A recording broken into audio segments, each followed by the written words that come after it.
আসসালামু আলাইকুম ওয়া রাহমাতুল্লাহি ওয়া বারাকাতুহু। নাহমাদুহু ওয়া নুসাল্লি আলা রাসূলিল কারীম, আম্মা বাদ। সুপ্রিয় দেশ প্রবাস, আজ একটি মহামহিমান্বিত রাত, লাইলাতুল কদর। এই রাত্রটি হাজার মাস থেকে উত্তম। এই রাত্র কোরআন নাজিলের রাত্র। ইন্না আনসালনাহু ফি লাইলাতিল কদর। আল্লাহ বলছেন, নিশ্চয়ই আমি লাইলাতুল কদর রাত্রে কোরআনকে নাজিল করেছি। আল্লাহ পাক বলেছেন, ওয়ামা আদরাকা মা লাইলাতুল কদর। আপনি কি জানেন লাইলাতুল কদরটা কি? আল্লাহ নিজেই বলছেন, লাইলাতুল কদরি খায়রুম মিন আলফি শাহর। লাইলাতুল কদরটি হলো হাজার হাজার মাস থেকে উত্তম। এই জন্য আজকের এই বিশেষ রাত্রে আপনার বিশেষ ইবাদত করবেন, নফল ইবাদত করবেন, কোরআন তেলাওয়াত করবেন, জিকির আজকার করবেন।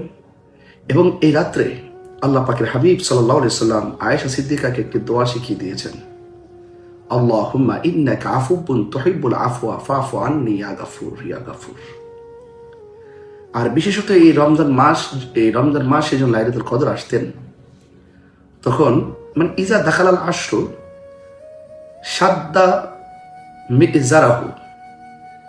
যখন এই রমজান মাসের শেষ দশক আসতেন, তখন আল্লাহ নবী সাল্লাল্লাহু আলাইহি ওয়াসাল্লাম নিজের লুঙ্গি মোবারককে খুব টাইট করতেন, কষে নিতেন ভালো করে ইবাদত বন্দি করার জন্য। ওয়া আহিয়া লাইলাহু, এবং তিনি সারা রাত সজাগ থাকতেন। ওয়া আইকাসা আহলাহু, এবং তার পরিবার যারা রয়েছেন তাদেরকে সজাগ থাকার জন্য নির্দেশনা দিয়েছেন। সুতরাং আজকে সারা রাত্র জেগে জেগে কোরআন তেলাওয়াত করবেন, ইবাদত করবেন, নফল নামাজ পড়বেন, জিকির আজকার করবেন। বিশেষ করে সালাতুত তাসবিহ নামাজ পড়বেন, তাহাজ্জুদের নামাজ পড়বেন, অবশ্যই দান সদকা করবেন, এবং কবরস্থানে গিয়ে কবর জিয়ারত করবেন, ফজরের নামাজ জামাতে পড়বেন। তানাজ্জালুল মালাইকাতু ওয়ার রূহু ফিহা বিইذনি রাব্বিহিম মিন কুল্লি আমর সালামুন হিয়া হাত্তা মাতলাইল ফজর। আল্লাহ পাকের রহমতের বাড়ি দ্বারা বর্ষণ হবে, গুনাহ মাফ করা হবে, পাশাপাশি ফেরেশতাগণ জমিনে নেমে আসবেন। আপনি যখন দোয়া পড়বেন তখন ফেরেশতারা আপনার পাশে থেকে আমিন বলবেন।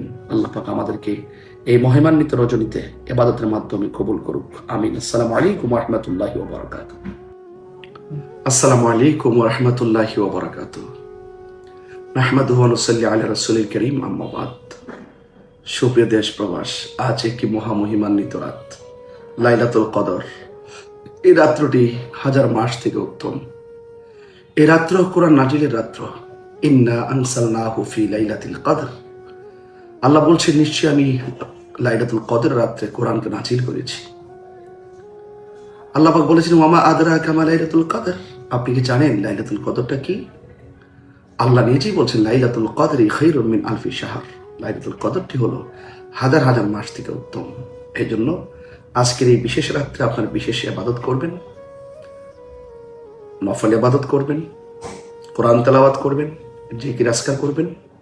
এবং এই রাত্রে আল্লাহ পাকের হাবিব সাল্লাল্লাহু আলাইহি সাল্লাম আয়েশা সিদ্দিকাকে একটি দোয়া শিখিয়ে দিয়েছেন, আল্লাহুম্মা ইন্নাকা আফুবুন তুহিব্বুল আফওয়া ফাফু আন্নি ইয়া গাফুর ইয়া গাফুর। আর বিশেষত এই রমজান মাসে যখন লাইলাতুল কদর আসতেন, তখন ইজা দাখালাল আশরু শাদ্দা মিজারাহু। যখন এই রমজান মাসের শেষ দশক আসতেন, তখন আল্লাহ নবী সাল্লাল্লাহু আলাইহি ওয়াসাল্লাম নিজের লুঙ্গি মোবারককে খুব টাইট করতেন, কষে নিতেন ভালো করে ইবাদত বন্দি করার জন্য। ওয়া আহিয়া লাইলাহু, এবং তিনি সারা রাত সজাগ থাকতেন। ওয়া আইকাসা আহলাহু, এবং তার পরিবার যারা রয়েছেন তাদেরকে সজাগ থাকার জন্য নির্দেশনা দিয়েছেন। সুতরাং আজকে সারা রাত্র জেগে জেগে কোরআন তেলাওয়াত করবেন, ইবাদত করবেন, নফল নামাজ পড়বেন, জিকির আজকার করবেন। বিশেষ করে সালাতুত তাসবিহ নামাজ পড়বেন, তাহাজ্জুদের নামাজ পড়বেন, অবশ্যই দান সদকা করবেন, এবং কবরস্থানে গিয়ে কবর জিয়ারত করবেন, ফজরের নামাজ জামাতে পড়বেন। তানাজ্জালুল মালাইকাতু ওয়ার রূহু ফিহা বিইذনি রাব্বিহিম মিন কুল্লি আমর সালামুন হিয়া হাত্তা মাতলাইল ফজর। আল্লাহ পাকের রহমতের বাড়ি দ্বারা বর্ষণ হবে, গুনাহ মাফ করা হবে, পাশাপাশি ফেরেশতাগণ জমিনে নেমে আসবেন। আপনি যখন দোয়া পড়বেন তখন ফেরেশতারা আপনার পাশে থেকে আমিন বলবেন। আল্লাহ পাক আমাদেরকে এই মহিমান্বিত রজনীতে ইবাদতের মাধ্যমে কবুল করুক, আমিন। আসসালামু আলাইকুম ওয়া রাহমাতুল্লাহি ওয়া বারাকাতুহু।